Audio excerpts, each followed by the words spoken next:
қазақ әліпбиі деген сөздер енді соңғы кезде құлаққа жақсы таныс, өте үлкен мәселе, ұлттық халықтық мәселе деп толық айтуға болады. Сондықтан болар бұған елбасының өзі үлкен мән беріп, осы уақытқа дейін осы әліпбиенің үш нұсқасын сол жария етті. Үш рет шығу деген бұл да жайдан жай емес, жаңағы сөзімізге дәлел бола алады, үлкен мәселе. Бүгін бізде сол енді сіздермен ой бөліссек, пікір алмассақ па деп отырмыз. Біз тәуелсіздік, қазақ елі тәуелсіздік алғалы 25-26 жылдың көлемі болды. Соның ішінде қазақтың ұлттық жазуының өзінің де дербестік алатын кезеңі келді деп ойлаймыз. Ал ол жазудағы сауаттылықпенен және негізгі қазақша сөйлеу, қазақша жазу, қазақша мәнерлі ойды жеткізу, адамдармен тіл табысу, соның артында тұрған ұлттық сананы жаңарту мәселесімен тығыз байланысты. Ал ұлттық сананы жаңарту дегеніміз ол елдікті сақтау, ұлтты сақтау, ұлттың әліпбиінде сол қазақи негізге әкелу. Ол мысалы одан көп саясат іздеп қажет жоқ деп ойлаймын. Ол орыстану емес, немесе түркілерге таза жақындау емес. Қазақтың латын негізді, графикаға негізделген қазақтың ұлттық жазуын болашақ ұрпаққа аманат етіп қалдыру. Ал осы тұрғыдан келгенде қазір мысалы ұлттық сананы жаңғырту дегеніміз біздің соны ертеден ата-бабамыздан, тарихымыздан бері келе жатқан жазудың әртүрлі кезеңдерін басымыздан өткіздік. Ол жазулардың әрқайсысының өзінің жағымды жағы да болды, жағымсыз жақтары да болды. Ол жазудың ең басты кемшіліктері қазақтың төл жазуына біраз кемшіліктер мен кемістіктер әкелді. Әсіресе сөйлеу мәнеріндегі, жазудағы қиындықтар, біресе біз өзіміздің қазақ тілінің үндестік заңымен жаздық, біресе кириллицаның заңдарына көшіп, соларды қолдадық. Терминдерді қабылдау кезінде терминнің өзінің түп нұсқасын сақтауға тырыстық. Одан кейін қазір қаншама сөз байлығында кірме сөздер пайда болды. Сол кірме сөздердің де жазылу мәнері әртүрлі болды. Демек, қазақтың өзінің дербестігіменен бірге жазуының тәуелсіздігі, жазуының дербес болуы да қазақтың төл ережесіне сүйеніп жасалу керек. Мен ойлаймын, осы тұрғыдан келген кезде біз кәдімгі ұлттық жаңғыру, ұлттық сананы жаңғыру, ұлттың жазу сауаттылығы менен сөйлеу мәнерін сақтау біздің алдымызда тұрған үлкен міндет. Және ол түркі елдері, басқа елдердің барлығы латын негізді әліпбиге көшкен кезде олармен тікелей қарым-қатынастағы бізді жақындататыны рас. Ал енді осы тұрғыдан келген кезде техника құралдары немесе басқа бағдарламалар тілге бейімделу қажет емес, керісінше тілдік заңдылықтарға компьютерлер, техникалар немесе информативтік бағдарламалар бейімделу керек. Сонда біз өзіміздің нағыз ұлттық дербестік жазуымызды сақтаймыз. Тіл еліміздегі негізгі тұтастырушы фактор, тілдің экономикалық тұрғысынан да, ұлттық қауіпсіздік тұрғысынан да, тарихи тұрғысынан да қай тұрғыдан алатын мағынасы өте зор, мәні зор мемлекеттік тіл. Ал осы өте маңызды мемлекеттің, дамыған мемлекеттің негізгі көрсеткіші бұл экономикалық даму емес, рухани даму екен, интеллектуалдық даму екен. Ол тіл арқылы іске асырылады. Яғни толыққанды дамыған мемлекеттік тіл бұл өркениетті елдің ең басты көрсеткіштерінің біріккен ұлттар ұйымдарының кәдімгі категориялары арқылы. Сондықтан қазіргі кезде біздің қолымыздағы әліпби ол бұрыннан мамандарға белгілі, біздің тілімізге өте сондай ыңғайсыз, әріптер дыбыстардан екі есеге жоқ, көп. Сосын тілімізде жат дыбыстардың таңбалары бар. Одан кейін өзіміздің төл дыбыстарды енді бір тілімізге кереғар тәсілдер бойынша таңбалау әдістері бар. Сондықтан бізге жалпы мына тілдік мәселелерді түгендеу үшін ең біріншіден мына дыбыстық жүйені дұрыс таңбалауымыз қажет болып есептеледі. Одан кейін әлбетте енді бүкіл тіл жүйесін бір ретке келтіру мәселе күн тәртіпте болған. Енді біз дәл қазіргі кезде орыс тілінде де қала беруге болады, орыс алфавитінде. Бірақ өкінішке орай орыс әліпбиінің ерекшелігі орыс тіліндегі таңбалар және қазақ тіліндегі таңбалар бөлек дыбыстарды береді. Жер мен көктегі. Мына орыстың ый деген дыбысы мысалы қазақтың ы дыбысымен ешбір сәйкеспейді. Орыс тілінің керек болса е деген дыбысы да. Е деген дыбысы дифтонг. А бізде деген дыбыс. Дәл қазіргі кезде қазір қазақтардың бәрі біз дифтонг айтамыз. Кәдімгі сөздің басына йодты қойып, ермек, ерік деп айта береміз. Бірақ кезінде қазақ олай айтылмаған. Ол ермакты жармақ деген қазақ, егорды жамор деген қазақ, қазір егор деп береді, жармақ деп. Яғни біз тіліміздің өзінің табиғатын өзгертіп жатырмыз. Сондықтан осындай бір факторлар өте көп. Орыс тілінде қалу мүмкін емес. Өйткені орыс тілінің мына қосар дыбыстар өте көп. С, дауыссыз дыбыстар, ю, я дегендер соның бәрі шатасып кетеді. Мысалы, араб тіліне көшу ол да қазіргі кезде заман өтіп кетті. Кезінде ахаң кезінде 20-шы жылдары әлбетте араб тілінде қала берсек жақсы болады. 20-шы жылдары. Өйткені ол кезде бүкіл әлем түріктері, түркелдер бір әліпбиде болған бір кеңістікте. Бірақ дәл қазіргі кезде 150 миллион түркі халықтар, түріктер, әзербайжандар, түркмендер, өзбектер латынға көшті. Ең ыңғайлысы латын әліпби. 26 таңба бар, бізде 28-29 деп отырмыз. Ол таңбалау оңай. Сондықтан бұл ең басты мәселе таза прагматикалық шешім. Ең қысқа мерзімде, ең өтімді, ең ыңғайлы нұсқаны жасау үшін дұрысы осы. Мынау неге өтеміз дегеннің жауабы көп кәдімгі. Болған мынау кәдімгі келіп отыр, мынау әлемдік ақпараттық кеңістікке тікелей шығамыз, тағы несі көп. Бірақ соның ішінде айтылмай жүрген бір себеп бар, ол қазіргі жазуымызға іргелі реформа жасау болу. Реформа жасау деген, жазуға деген реформа оңай болмайды. Қазіргі мақалымдардың арасында да, жалпы мамандардың арасында келіспей жатқан нәрсенің бәрі жазуға жасалатын реформаның қиындығында. Сонда алдымызда қандай міндеттер тұр? Бірінші, ең бірінші өзіміздің төл дыбыстарымыздың басын ашуымыз керек. Кірме дыбыстардан оны тазартуымыз керек. Сол төл дыбыстарымызға лайық әліпби қабылдауымыз керек. Соған лайық емле ережесі жасауымыз керек. Бірінші кезекте әліпби мәселесінде асырақ көңіл бөлу керек. Айтамыз деген бірінші мәселе осы реформа жасауымыз керек. Нағыз ұлттық әліпби болсын, соның кезде жасалатын емле болсын, болашаққа почта жасау керек. Әлі бұл бұзылмаған, бүлінбеген. Ал біз қазір ұраттың бұны қартқан ағашты иіп, бұны сата жасағымыз келетін секілді жасалмайды. Бұл үшін ұры қатты еңбектен қиындау керек. Ал оған қоғам қазіргі қазақ қоғам көнбейді. Ол қоғам әрине 70-80 жыл бойы сонымен үйренген соң оған жат болып көрінеді. Мен айтып отырғаным, ұлттық әліпбиді өзің жаттап қалды. Қайда кетіп қалды ана? Бұл қайда кетіп қалды, әтісі қайда кетіп қалды, әтісі қайда кетіп қалды деп. Әліпбидің өзі. Ал жаңағы Бамзапет дұрыс айтып отыр. Әліпби біз өмейінше емлені дұрыстай алмаймыз. Бұл айдан анық нәрсе. Осы мен Мұхтар Өстің сөзін жиі келтіремін. Қисық ағаштың өзі дүйіп алмай тұрып, оның көлеңкесін үзеу деген бос өлешек. Ол 54-ші оқулық қалай жазылып еді деген сұраққа жауап беріңізші.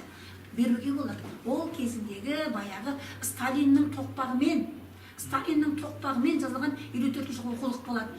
Сталиннің тоқпағымен жазылған деп айтатын себебіміз сол кезде мынау ең соңғы мынау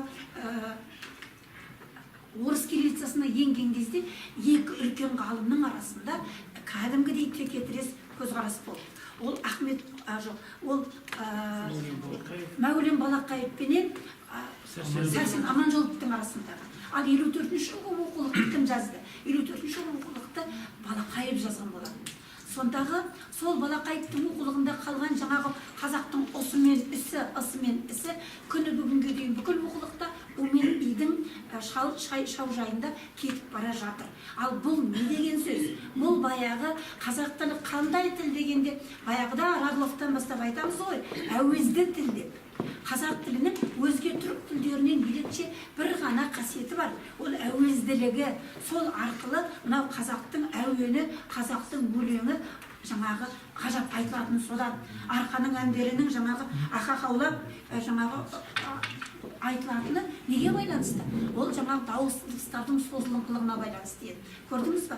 Сондағы жаңағы сталиндік жүйе нені алып тастады бізден? Сталиндік жүйе біздегі осы буындардағы менен үні созылып айтылатын дыбыстарды дауыссыз у мен идің шаужайына алып кеп байлап берді. Міне көрдіңіз ба? Ал енді бүгінгі ғылым осыдан шыға алмай отыр.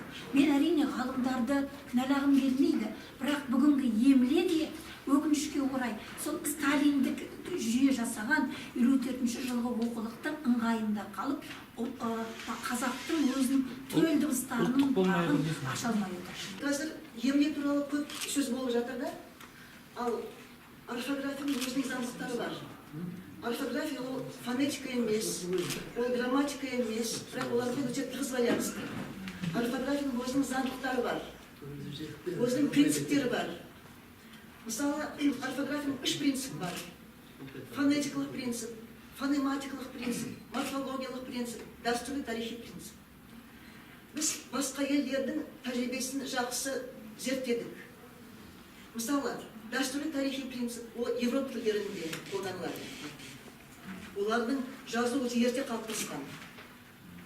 Ал фонетикалық жүйесі өскен, дамыған. Сондықтан олардың жазу мен айтқанда үлкен айырмашылық бар. Олар транскрипция береді, олар бізге жатпайды. Фонетикалық принцип бойынша қалай айтасыз, қалай естіледі, солай жазылады. Ол белорус тілінде, поляк тілінде, серб тілінде қолданылады. Бірақ әркім әртүрлі естиді, әртүрлі айтады. Ол адамның артикуляторлық аппаратына байланысты, және құлаққа байланысты, есту қабілетіне байланысты. Мысалы, кәрістер Р мен Л-ны айырмашылығын сезбейді. Ал қиын болады. Мысалы, кімдер? Арабтар О мен У-да жатпайды. Сондықтан фонематикалық, фонемдік принцип өте дұрыс. Қазақ тілінде фонемдік принцип басым. Бірақ қазір морфологиялық принципке алмаймыз. Морфологиялық принцип пен фонемдік принцип орында қайшылық жоқ. Олардың мазмұны бірдей. Мысалы, морфологиялық принцип бойынша морфема сақталады, түбір сақталады. Ал фонематикалық принцип бойынша осы морфемның ішіндегі, түбірдің ішіндегі фонема сақталады. Бірінші, мынау емлеміз түгел Кириллдің емлесін көшіріп отыр. Ол мен аны мысалмен де көрсеттім. Мына жерде тұр, уақыт алмайды.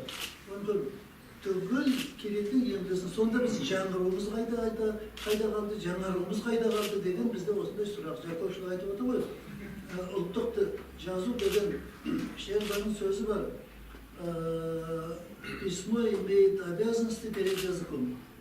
Ол жақсы сөзді сонда. Жазу деген тілдің оқығары болу керек, соның қорғаушысы болу керек.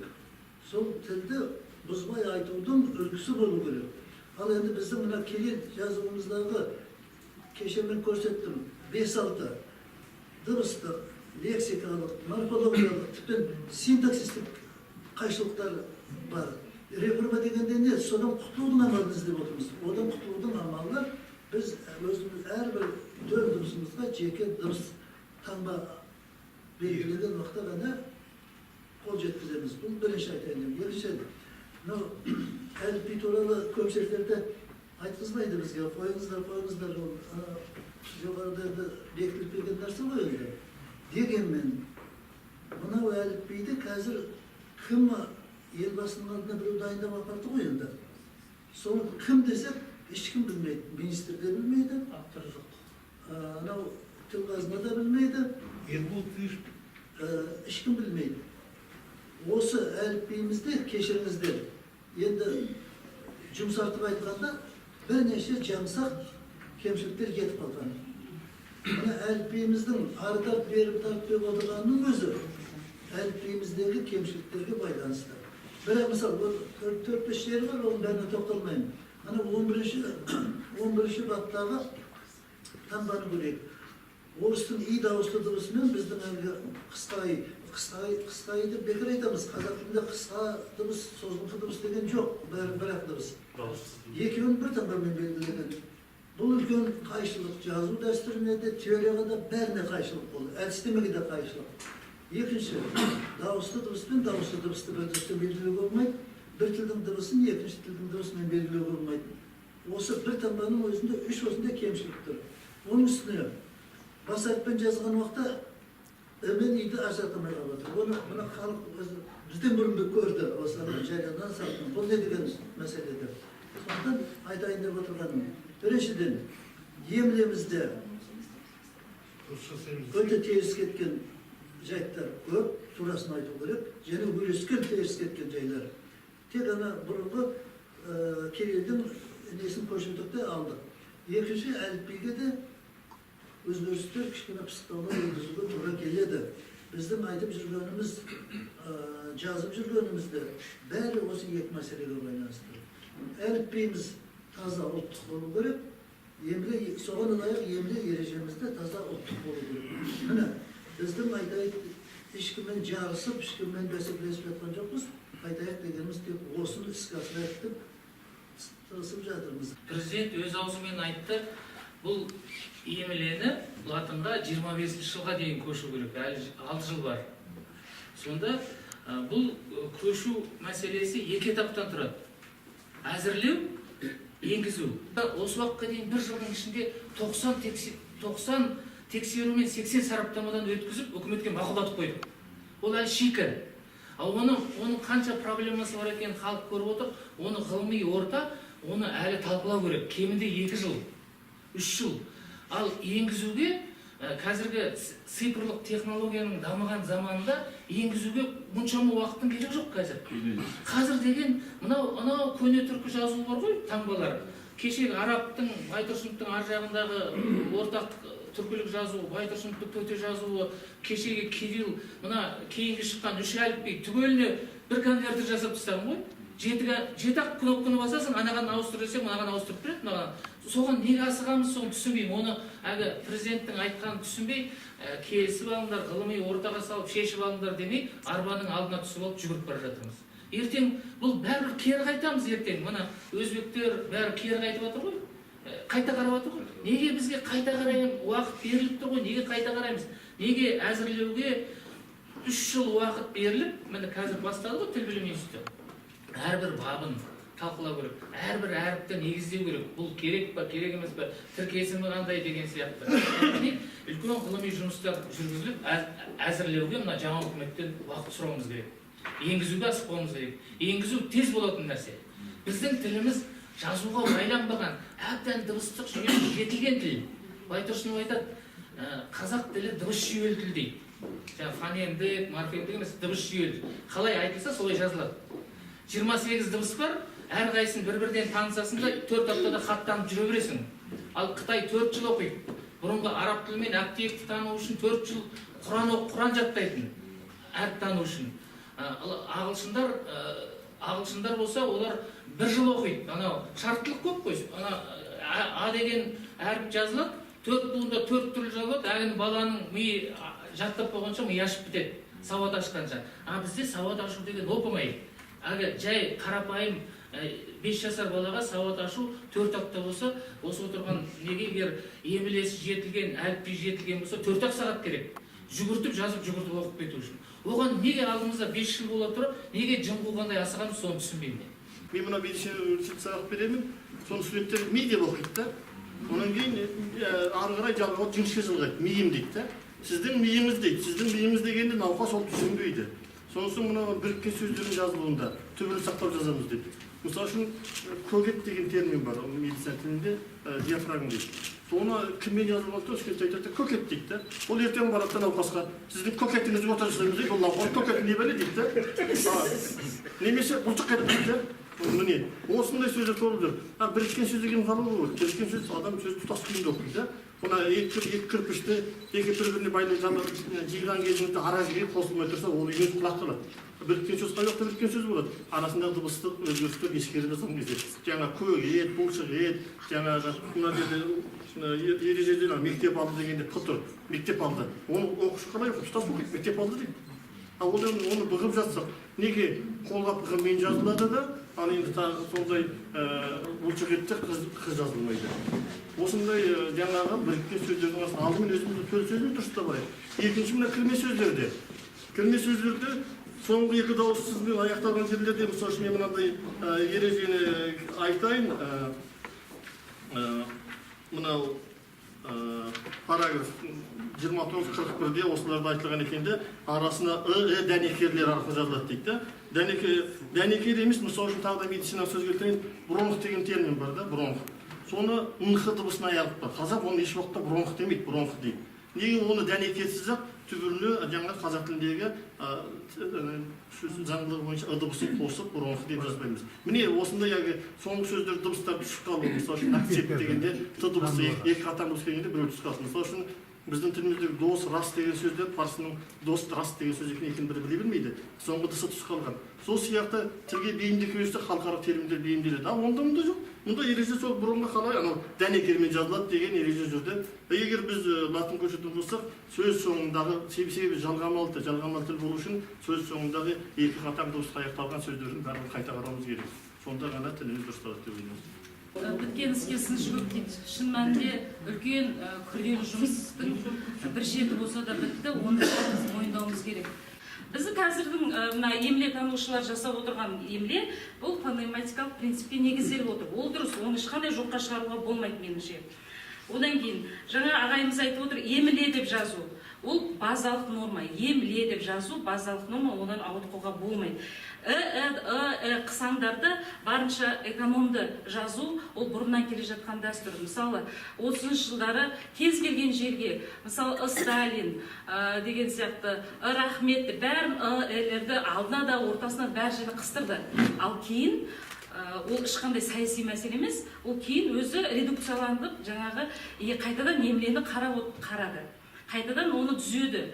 Яғни, негізгі мағына жататын дыбыстар ғана жазуда таңбалансын деді, рахмет деп жазды, ықылас, рас деп жазды. Яғни, мағына жататын бөлшектер хатқа таңбаланды. Біз мынандай жаңағы ағай айтып отырғанда міле деп болатын болса, онда жазудағы қуат, сыйымдылығы дейміз, энергия кетеді, уақыт кетеді, оған оны ескеруіміз керек. Содан кейін бүгінгі қазақ социумына арнап емле жасалды. Бірақ ол мына қазақ тілі ұлттық жағынан кішкене кемшін болып жатыр деген сын бар.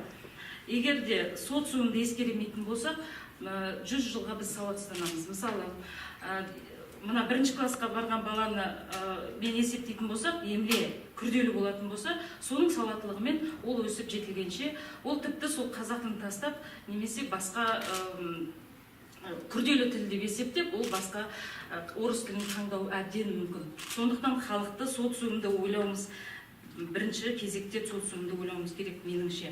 Әрбір пункт бойынша, емле ережесі бойынша қазір мына Ерден Задалының бастамасымен құрылып жатқан сараптамалық ғылыми алқа жұмысы бұл мәселеде өзінің нақты шешімін айтады, үкіметке ұсынады деп ойлаймын. Келісіп пішкенден кете болмайды. Әрине біздің ең негізгі өзіміздің жеке ұстанымыма келетін болсам, ол айтып отырмын, жазу ұлттық мүддеге қызмет ету керек. Кезіндегі әртүрлі саяси ағымдардың ықпалын кеткен, орфографиядағы әртүрлі қайшылықтарды түзетудің сәті қазір түсіп тұр. Сондықтан одан бас тартпай, жаңа қиыншылық әрине болады. Ол қиыншылықтан ешқандай қорықпау да керек, қашпау да керек. Себебі, мысалы, дәл осы латын графикасын ұлттық мүддеге негіздеп, жаңа елмен ұлға байланысты мәселе ғой негізінен туындап тұрған. Соны үйрену ана Ахмет Байтұрсыновтың айтқан ит деп жазып, шошқа деп оқитын ағылшын тілін үйренудің қиын емес.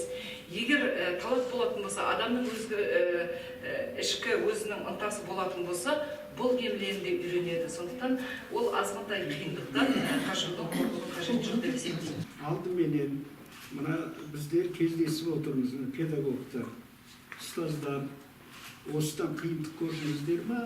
Именен ұлды жазудан студенттер қате көп жіберді ма? Айтыңыздар, имандай шыныңызды айтыңыздар. Имандай шын керек.